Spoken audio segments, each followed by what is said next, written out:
we all believe that everyone should have the right of self-defence. And Pink Pistols is involved in trying to help people in the LGBT community to achieve that.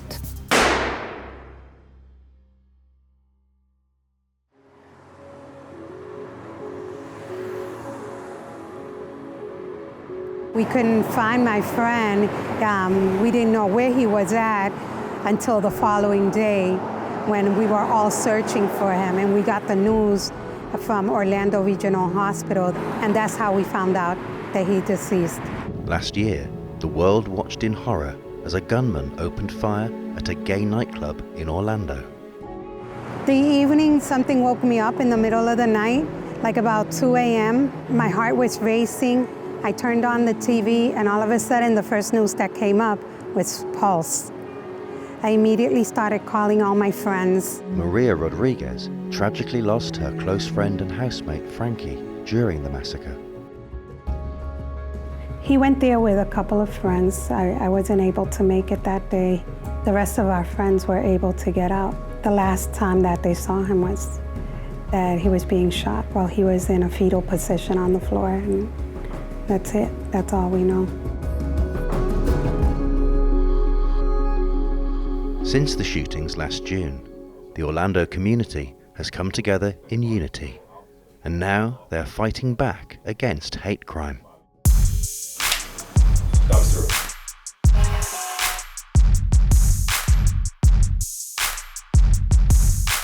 Pink Pistols was formed in the year 2000, and it's a non-profit organisation. It was set up after a series of attacks on the LGBT community, and they figured that if they had a gay gun rights advocacy group, that they could help train people in the gay community to be able to safely defend themselves using a firearm. Pink Pistols has chapters across the United States, but didn't have one in Florida. Actually put them all in.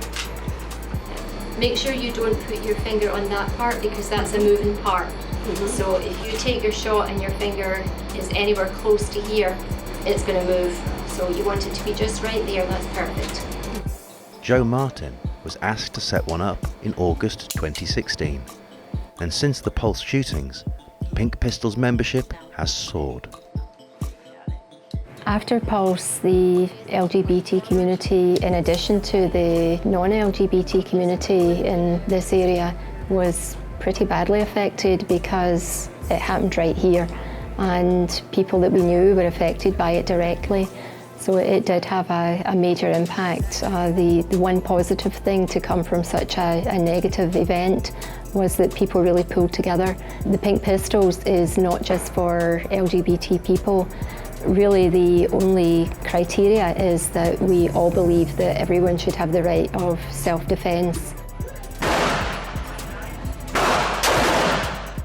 It's legal to carry a concealed weapon in Florida, and many anti-gun campaigners have called for firearms to be banned completely after Pulse and other atrocities. But the Pink Pistols firmly believe in the Second Amendment.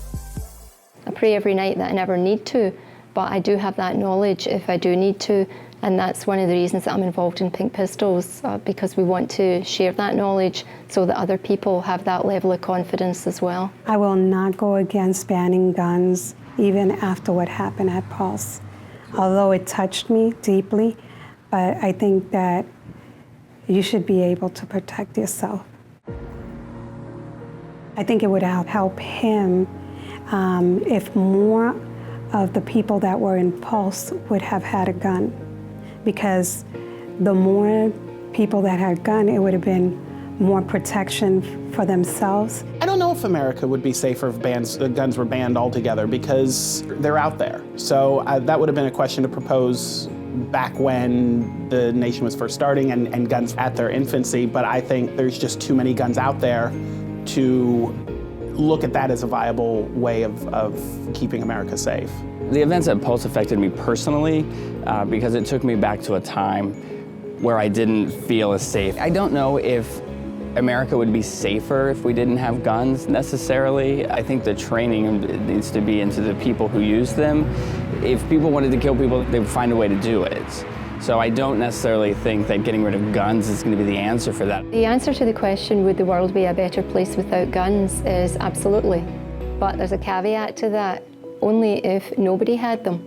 And quite honestly, realistically, I don't see that happening. Now the community in Orlando is rebuilding itself and looking forward to a future without hate crime.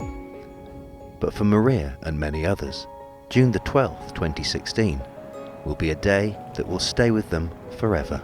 He was a very happy person, a spectacular human being, always caring. We remember him, we're constantly.